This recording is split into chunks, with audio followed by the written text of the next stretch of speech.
Any new mom and dad will tell you the sound of their baby crying is nerve-wracking. Hurts your feelings. You want to just make your baby okay, and then you start to think, what is wrong with you? Yeah, really? I've done everything for you. What else could you possibly need from me? And then you hear the sound of your dad in your head going, I'll give you a reason to cry. Yeah. And you go, oh, get out of there. Right. I don't want to say that yet. That's not right. That hurt my feelings. Yeah, that's the wrong thing to say. Get out of here. Anyway, a growing number of parents here in San Francisco are hiring baby sleep consultants. Really? Now, I had heard of, when we had our daughter, all of the lactation help that's out there. And I thought, that is ridiculous. There's no such thing. There's no way. And it turns out it's big business. Yeah. Breastfeeding is huge. It's highly encouraged. And you will find yourself with a lactation coach. And some people do have a really hard time with it. And you want, the goal is to only feed your baby breast milk during the first however many months of its life. I was in a lactation breastfeeding circle under the hospital. Did you get to see a lot of boobs? I didn't. Oh, that's too bad. I did meet some listeners while we were there, though. Great. Hey, Vinnie, what's up? High five. I'm like, I'm really tired. You know what these sleep consultants do? Yeah, I've read it. They do everything from be there to take your phone call so that you can describe the help, like what's happening and how they can help, but which it varies from that to overnight visits.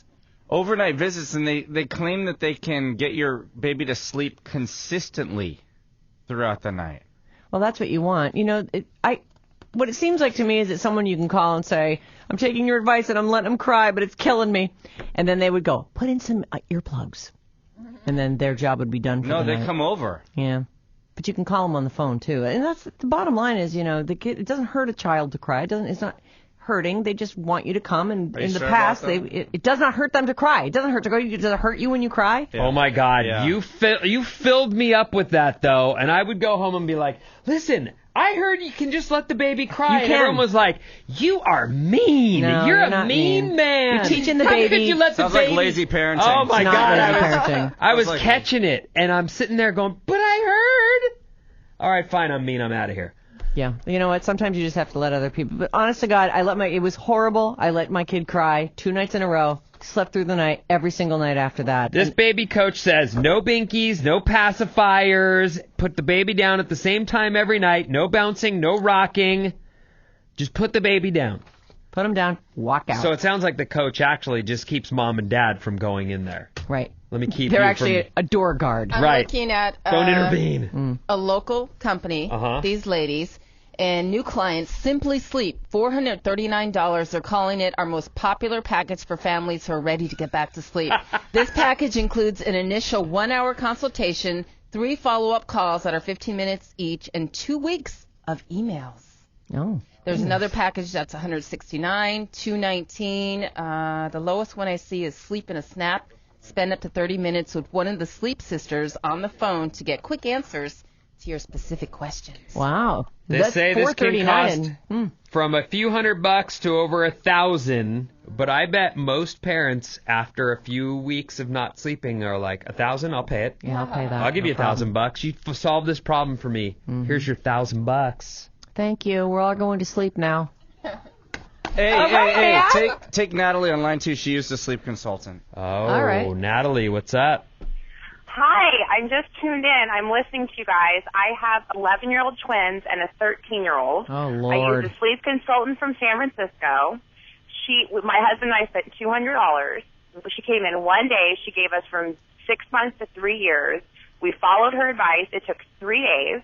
My twins still sleep better than the 13-year-old who we didn't use it on, and they're 11. And the 13-year-old keeps saying, why didn't you use a sleep consultant with me? And the one thing when Vinnie was talking, the most important thing she said to me was, this is a gift you're giving your children. You're giving them the ability to sleep. And that helped me through those 3 days of crying, of the 1 hour of crying that the good crier did. And that was it, because I realized I was giving her the gift. Because with mothers, we're always feeling guilty, like we're harming our child. It's horrible. It's horrible to hear your baby cry. Yeah, so when she said, Natalie, you're helping your child by giving this, it got you through the 3 days, and still, I didn't see my twins from 6 months to 3 years, from 7 p.m. at night till 7 in the morning. It's awesome. I didn't walk in their room.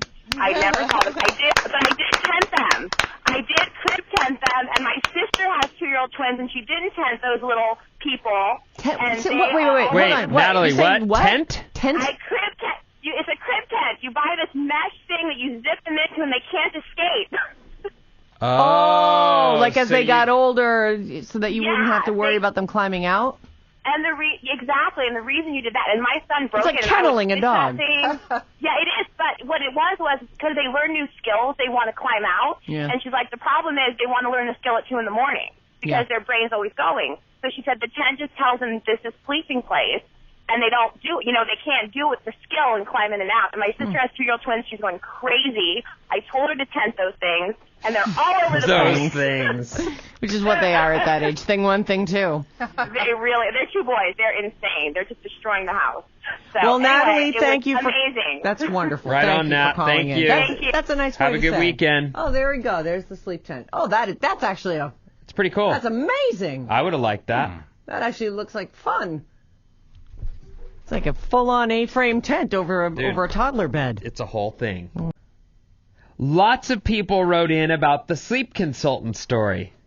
Oh, yeah. 707 says, baby sleep consulting is why we have a bunch of wimpy kids.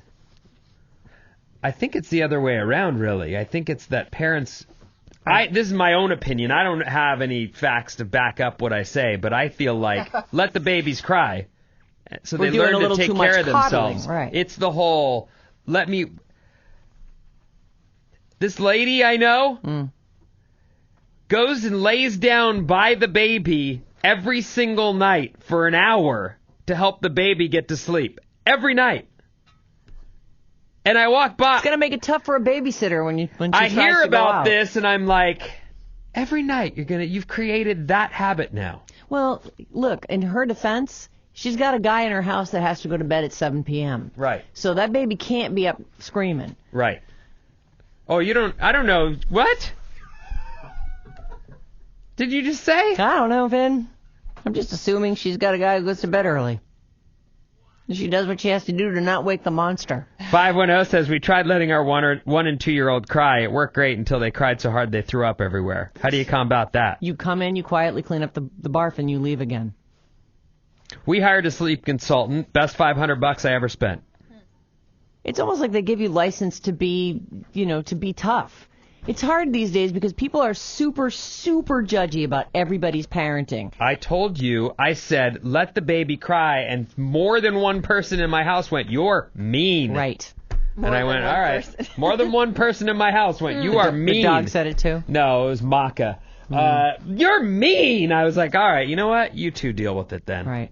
But when you want help, I want you to know, my opinion was, let that baby cry. Right. Because Sarah said. Yep. You cried it out?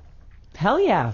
You didn't? No. Tough, man. Oh, No. Gretchy. My kids are solid sleepers, though. They were really good. You know what was terrible was the older boy, when he was really little, he would go to sleep for me, but not for Paul. He would go, stay. And he'd go, no, stay. I have to go now. Stay. No, I have to go. Stay! And then he'd start He crying. needed to say, nope, gotta go. Pew! Out the door. 925 It's says, hard. I It's hard to nannied be- for a family in the East Bay who had a sleep consultant, a lactation consultant, and a second nanny. That baby had a freaking staff. Well, listen, if you can afford to, you Yeah. do. Yeah, that's how it goes. The people who can't afford to, let the kid cry because they got to get up for work in the morning. When we decided to let our twins cry it out at 8 months so they could get sleep through the night, we had to block my mom from going into the room and picking them up and ruining all our hard work. Right. It's hard for the grandmas. I can't listen to it either. It's very, very difficult. You know what works? Headphones that are noise blocking. Yeah, I have And, these and gun range earplugs. headphones. They were great. Yep. They blocked everything. Yeah, it sucks, but you know what? And then everyone's sleeping. Oh, you know what I got to do? Pump some music into my head now. Soft music. To cover That's that. it. You got it. Oh. Close some more doors. Loving that Friday montage. It's a great kickoff for me leaving for Hawaii tomorrow, they say. Says 707. Good for you. Have a great trip. Sleep training is horrible. It's teaching children to learn that no one will be there to meet their needs. I'm a children's therapist who is attached who is attachment in theoretical orientation, and sleep training can create disruptions in attachment. You know, maybe having someone come in and take over, you know, who knows what this person's saying. I say when you teach a kid to self-soothe and learn how to fall asleep and teach them that all their needs will be met and the ones that are not met are the ones that aren't actual needs. Like they don't need to be up at midnight when they're 2.5 years old. They just don't need that. So I say you're not meeting the need that they don't have. It's ridiculous. We're way too coddly with our kids these days. 650 says, I'm known as the sleep Nazi in mom circles. For the last of my 6 kids, I had figured it out. When they tell you what they tell you works, I did the same with my kids. Crying doesn't hurt them. Teaching them to soothe themselves to sleep is truly a gift. Yeah. Many adults can't even do it. It's so true. We're just raising this generation of pussies that just every need is met, and they're just, you know, and they become so self-centered. Like everything's about me. Geez, I wonder why everything's about you when, you know, you had a staff coddling your every day. I don't know. I just think you're not doing a kid any favors by teaching them that every need is going to be met. 510 says, do it on yourself. Or sitting in a company-wide safety meeting, and notice I'm sitting next to